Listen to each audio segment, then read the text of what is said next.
اس کی آواز میں ایک عجیب سی کھنک تھی۔ میں نے شیشہ ذرا سا نیچے کیا تاکہ اندر کی گھٹن کم ہو۔ ڈرائیونگ کرتے ہوئے میرا دھیان بار بار بیک مرر کی طرف جا رہا تھا۔ عجیب بات یہ تھی کہ عورت جو برقعے میں لپٹی ہوئی تھی ایک دم ساکت بیٹھی تھی، نہ ہاتھ ہلائے نہ سر جھکایا، بس جیسے کوئی پتھر کا بت ہو۔ مرد بھی ایک ہی پوزیشن میں بیٹھا تھا، وہ ہل بھی نہیں رہا تھا۔ میں نے خود کو سمجھایا کہ شاید یہ لوگ پریشان ہو یا کسی مسئلے میں ہو، اسی لیے اتنے خاموش ہیں۔ لیکن پھر اچانک جیسے ہی میں نے گاڑی ایک سپیڈ بریکر سے گزاری، مجھے لگا کہ گاڑی میں وزن ہی نہیں ہے، جیسے وہ لوگ وہاں موجود ہی نہ ہو۔ میری گاڑی پرانی تھی اور مجھے اچھے سے پتا تھا کہ جب میں سپیڈ بریکر سے گزاروں گا تو وہ آواز بھی کرے گی۔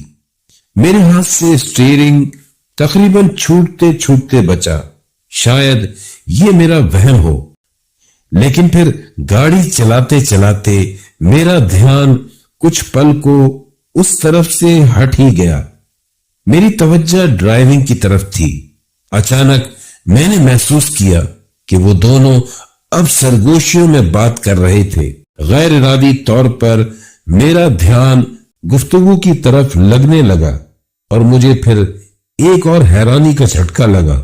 وہ دونوں جس زبان میں بات کر رہے تھے وہ کچھ عجیب تھی، میرے تو سر سے ہی گزر گئی، لیکن ان کو جیسے ہی یہ لگا میرا دھیان ان کی طرف ہو گیا ہے، انہوں نے چپ سادھ لی۔ میں تو اب دل میں سوچ رہا تھا میں نہ جانے کن کے ہتھے چڑھ گیا ہوں، پیسے بھی ملیں گے یا نہیں۔ ایک تو یہ پیسہ اب میری چڑ بن رہا تھا، ادھر پیچھے سے باتوں کا سلسلہ رکا تو اب کچھ اور شروع ہو گیا۔ وہ تو اس سے بھی بڑھ کر عجیب تھا۔ وہ جو عورت تھی اب وہ ہلکے ہلکے کچھ پڑھ رہی تھی، جیسے کوئی منتر چاپ کرتے ہیں۔ مجھے جھٹکا سا لگا اور میں نے غیر ارادی طور پر شیشے سے پیچھے کی طرف دیکھنا چاہا، لیکن اس آدمی نے نہایت سخت آواز میں کہا، گاڑی دھیان سے چلاؤ۔ اسی وقت ایک سپیڈ بریکر آ گیا اور گاڑی اچھی خاصی اچھل گئی۔ اب تو میں چاہ رہا تھا جلدی سے سفر ختم ہو اور میری جان چھوٹے۔ آخر کار ہم ناظم آباد کے علاقے میں پہنچ ہی گئے۔ رات کے 12:15 ہو چکے تھے۔ اس آدمی نے اب پورے سفر میں چوتھی بار مجھے مخاطب کر کے کہا، گاڑی یہاں سے تیسری گلی کے کونے پر روک دینا۔ جس جگہ گاڑی رکی اس جگہ تھوڑا اندھیرا تھا۔ اس گلی کے کونے پر نیلے گیٹ کا مکان تھا۔ ہماری گاڑی اسی گھر کے دروازے کے سامنے رکی تھی۔ گاڑی رکتے ہی وہ دونوں تیزی سے اتر گئے۔ اس آدمی نے مجھے ایک نوٹ تھمایا اور اپنا ہاتھ میرے کندھے پر رکھ کر میرے کندھے پر دباؤ ڈالا۔ مجھے سخت لہجے میں یہی کہا، سیدھا یہاں سے باہر نکل جاؤ، یہاں رکنا نہیں۔ اور اتنی ہی تیزی سے وہ دونوں پلٹ کر کہاں گئے میں نے جاننے کی کوشش بھی نہ کی اور گاڑی بھگا دی۔ مجھے تو ایسا لگ رہا تھا جیسے میں اس کے ٹرانس میں آ چکا تھا۔ جو اس نے کہا میں نے ویسا ہی کیا۔ خاص علاقے سے باہر آنے تک مجھے کندھے پر بوجھ محسوس ہو رہا تھا۔ وہاں سے باہر نکلنے کے بعد مجھے کھل کر سانس آیا۔ میں نے ایک چائے کا ہوٹل کھلا دیکھا، وہ رونق والی جگہ تھی۔ وہاں گاڑی روک دی اور ہوٹل پر جا بیٹھا۔ اتنے دنوں میں آج پہلی بار شبانہ اور پیسوں کے نقصان سے ہٹ کر میں یہ سوچ رہا تھا کتنے عجیب لوگ تھے۔ میں نے تو 2 کپ چائے پی ڈالی، بلکہ یہی سب سوچتے سوچتے کھوپرے والا کیک منگا کر چائے میں ڈبو ڈبو کر کھا بھی لیا۔ اب جو میں نے بل دینے کے لیے جیب میں ہاتھ ڈالا تو حیران رہ گیا۔ یہ 500 نہیں 1000 کا نوٹ تھا۔ مجھے صاف لگ رہا تھا اندھیرے کی وجہ سے وہ مجھے غلطی سے زیادہ پیسے دے گئے۔ اب کیا کروں؟ واپسی کا تو میں سوچ بھی نہیں سکتا تھا۔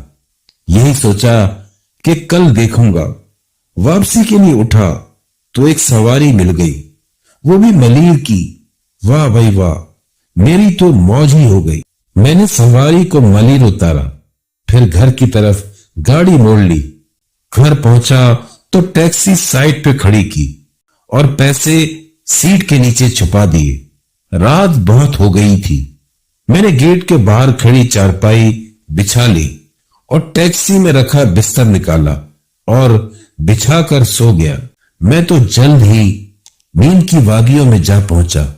اس رات سونے سے پہلے جو آخری خیال میرے دماغ میں آ رہا تھا وہ شبانہ کا نہیں بلکہ ان 500 روپوں کا تھا جو مجھے صبح جا کر واپس کرنے تھے۔ اور پھر جب میں صبح اٹھا تو میں نے ناشتے کے بعد چابی اٹھائی اور باہر نکل گیا۔ میں نے گاڑی سیدھا ناظم آباد کی طرف دوڑائی، لیکن وہاں جا کر میں شش و پنج کا شکار ہو گیا۔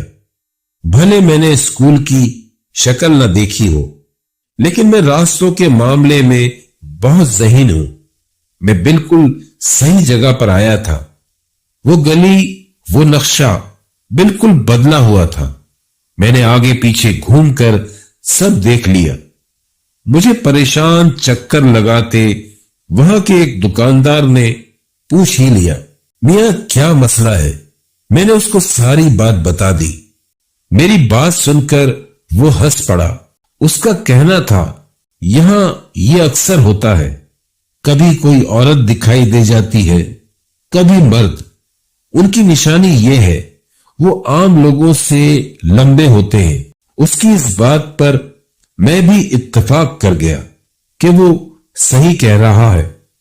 میں خاموشی سے آ کر اپنی گاڑی میں آ بیٹھا۔ غیر ارادی طور پر میں نے کل کے رکھے پیسے سیٹ کے نیچے سے نکالے، لیکن یہ دیکھ کر میرا دل دھک سے رہ گیا کہ میرا بٹوا خالی تھا۔ کل کا 1000 والا نوٹ غائب تھا۔